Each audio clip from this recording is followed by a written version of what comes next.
Hello coin collectors out there, welcome back to the Big D Coins channel. Hopefully everyone is having a great day as always. In today's video we are going to look into these $2 bills that I've got in my collection right here. This is a 1935 Series A that has the brown seal on it. This is what's known as a Hawaii overprint. So it's got some very cool history to this bill right here. We also have this one right here. This one's in slightly better condition. It's the 1935 Series F. Now this has got the blue seal on it, and one of the more interesting characteristics is this is a silver certificate. In 1935 was the last year that "In God We Trust" did not appear on the reverse side of the dollar bill. In 1935 Series F was the last series in that year. So these ones right here, it's kind of a cool marking in history that this was the last series that didn't have the dollar bill with "In God We Trust" on it.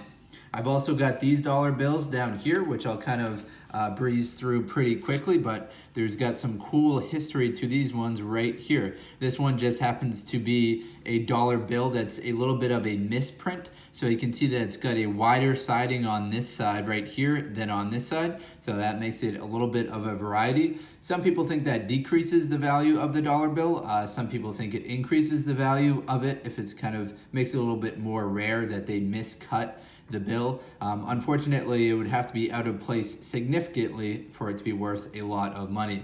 We've got this one right here. This is a red seal $2 bill. This is from the year 1935. We're missing a chunk right at the top, unfortunately, but it's pretty cool that this one's got the red seal to it. I'll make some longer length videos about these ones. And so you can check those out as well. And we're going to get back to these 1935 series, but wanted to show off some of the other cool features that you can find on dollar bills. This is a star note right here. Star notes are replacement notes. They're indicated by having that star. And this one starts with 2 zeros. Now, if you had a star note that started with 4 zeros, that's when you can really sell it for a lot of money. This one's got the number 35 written on it as well, so that will decrease the value. But this is something that you could probably find in circulation and sell it for a little bit more of a premium than $1. This one right here is a 1957, another cool blue seal dollar bill, missing a slight chunk right here. The ones that are missing pieces from them, those will sell for less. So if you're just getting started, that's one way you can get yourself one of these dollar bills without having to pay too much money. Now this one is one of the more interesting dollar bills that I've got in my collection. We start out with 4 fours in a row. It's a star note and it's also a Barr note. So Joseph W. Barr was the signator, was the Secretary of Treasury for just a short period of time. So there aren't too many Barr notes that were made because kind of the longer that they're the Secretary of Treasury, the more notes get produced. So because this guy was only the Secretary of Treasury for a very short period of time, he was the Secretary of Treasury from December of 1968 to January of 1969. So only 2 months. So that makes it cool. So keep your eye out for the 1963 Joseph W. Barr note, starting with 4. Mine happens to start with 4 fours and have a star note to it, so that makes it a little bit more rare and collectible. We've got a horse blanket note right here. The nickname for these notes, these larger notes that are I'm not sure when they stopped making these, but these ones are older and they're much larger than our current United States dollar bill. So this is the current size of the United States dollar bill, and behind it is this very large dollar bill. So people nickname these the horse blanket dollar bills just because of their size. You know, the joke is that you could put this on a horse and it would, keep it warm. And then we've got this one right here. This is a first issue day $2 bill. So someone purchased this the first day it came out, which was April 13th, took it to the United States Post Office right here, US Post Office, got a stamp on it, paid for a stamp on it, and then got it stamped with the date so that they could show off that they got this $2 bill the very first date it came out. Got a $5 bill. We're going in order, so we've gone from the $1 to the $2, now the $5. This one's neat. Pulled it out of circulation. It's got a star to it. Here's a $20 star note. This one's in rough shape. We have another $20 star note. It's got a big seal right in the center of it. Unfortunately, that will decrease the value of it. And we are back to these two right here, which will be the feature length of today's video. All right, those are some pretty cool dollar bills that I showed off earlier. So keep your eye out for those. Now let's get into these two right here. We're gonna start with the 1935 Series A. Now, as I mentioned, this is the Hawaii overprint note. So we see Hawaii right here. It's got that brown seal to it. It's got Hawaii over here as well. When we flip it over on the reverse side of it, we also see the letters Hawaii overprinted on the reverse side of it. Now, do you know, or do you have any guesses why they would overprint Hawaii on this 1935 Series A dollar bill? So the reason why was after the Pearl Harbor attack, the United States feared that Japan would take over Hawaii and have access to all of the dollar bills that were on Hawaii. So what they did is they burned the existing dollar bills. They had to make the decision of either to burn them or to ship them all back to the continental United States. So they decided to burn them and then re-release these ones right here, which had the Hawaii overprint on them. Now that was in case Japan took over the island and got access to all our money. Now if they took over the island, got access to all of our money, and only had these Hawaii overprint notes, United States could easily deem these right here kind of null and void and not worth anything. However, if they got access to the regular dollar bills, it would be impossible to separate those regular dollar bills from the ones that the Japan took over. So cool Hawaii overprint right here. Now there's also a yellow seal out there for the North Africa. It kind of has the same explanation to it. The 1935 North Africa $1 silver certificate tend to come on darker paper, and those have the yellow seal for that same reason, in case during World War II that a foreign enemy took over the United States area, United States area in North Africa where United States were during the war, then they could easily deem those void. All right, now just compare the two wear and tear of these two notes right here. We can see that this one right here for the Hawaii overprint is much more worn out than the 1935 Series F. Now I wanted to share with you the different grading system. I'm going to pull up the grading from the company Paper Money Guaranteed, PMG. Now, if you've seen a PMG graded note, it would come in kind of a harder plastic case than what you see right here and would have a grading to it. Now, the grading scale is 1 to 70, just like the coin grading system that you might see with NGC or PCGS. However, Paper Money Guaranteed just grades paper bills.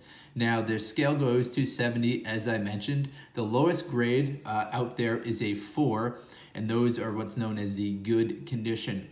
So I'm going to just give you a few definitions so you can kind of determine what yours might be worth based on the grading that it could get by an official grading agency, not just someone who's selling it on eBay in what's known as the raw condition, which is the non-graded dollar bills or coins. So a 4 grade for Paper Money Guaranteed, that indicates it's been very heavily circulated note with numerous problems. It's totally limp with impaired visual appeal. Notes in this grade are commonly seen with pieces missing. Now that is probably what this would get right here. We've got a little piece missing right here. It's got that visual impairment to it. It's totally limp. It wouldn't, stick up, wouldn't be very firm if you held it. So here is an example of a very firm $5 bill. And if I took this out, you'd see that this one right here would be totally limp as compared to these ones. Now, I also want to share with you, I've got these $5 bills on the side of the camera. I pulled these out of a ATM, and as I've said on other videos, the serial number can be very valuable if you get like a low serial number, or if you get a repeater or a radar or a palindrome number. So these ones right here, I pulled out of the ATM and I decided to hang on to them. They're actually 16 sequential $5 bills in serial numbers. So we've got 54, 5, 6, 7, 8, 9, 60, 61, 62, 63, 64, 65, 66, 67, 68, 69. So it's pretty cool. 16 sequential $5 bills, all in uncirculated condition. Now I just hang on to these and keep them in a little folder of mine. All right, so we were talking about the 4 grade. So the 4 grade is very heavily circulated. When you go up to the 20 grade, so a PMG grade 20 would be very fine. The note is moderately circulated with numerous folds, mild soiling. There are no serious detractions, but there may be minor defects. So that's probably where we land with this one right here. It's got a little bit mild soiling to that coloring right there. The note is moderately circulated. There are numerous folds to it, but we might be able to get a grade 20 out of this right here. We're going up to grade 40. 40 would be extremely fine. There are 3 or more folds, one of which made horizontally. So we definitely have a horizontal fold in this one, and many vertical folds, which would prevent it from getting that grade of 40. Going up to 60, 60 is where you cross over the uncirculated grading. So a grade of 60, the note with problems that may indicate toned paper, a small stain or fading.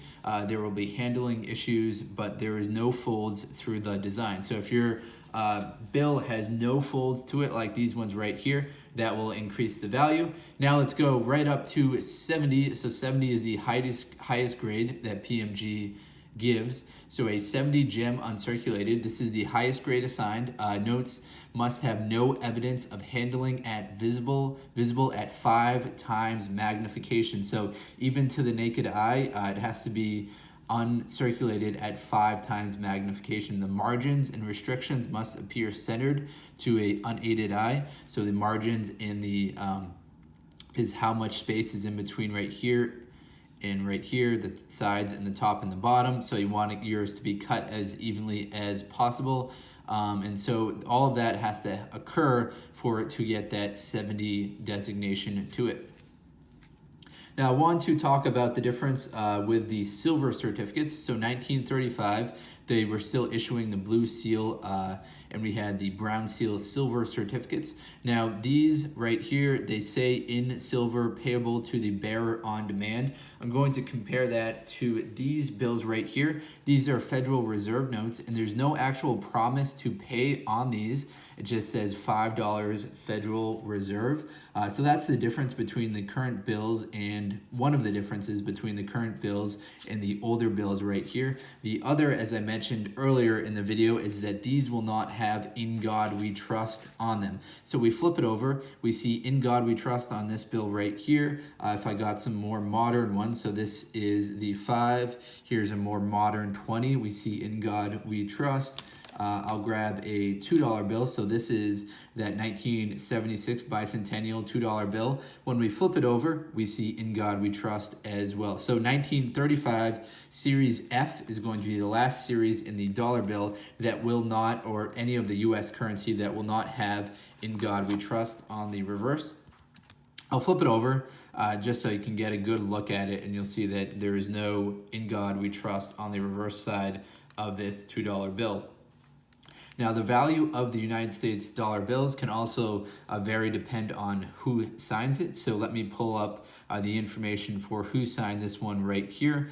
Sometimes you have to kind of Google the name so you can find it out because their signatures aren't always super clear. So this one right here, this one was signed by Priest as the U.S. Treasurer. We see Priest right here. He was Priest and Anderson. That combination was made from 7-57, so July of 1957 to January of 1961. So they made these two signators together for quite a long time. There's also Priest and Humphrey, as the Secretary of Treasury that was made for a shorter period from 53 up until 57. So unfortunately, those two signators are not going to be worth too much money, but not too much money alone because they were signing these bills for quite a long time.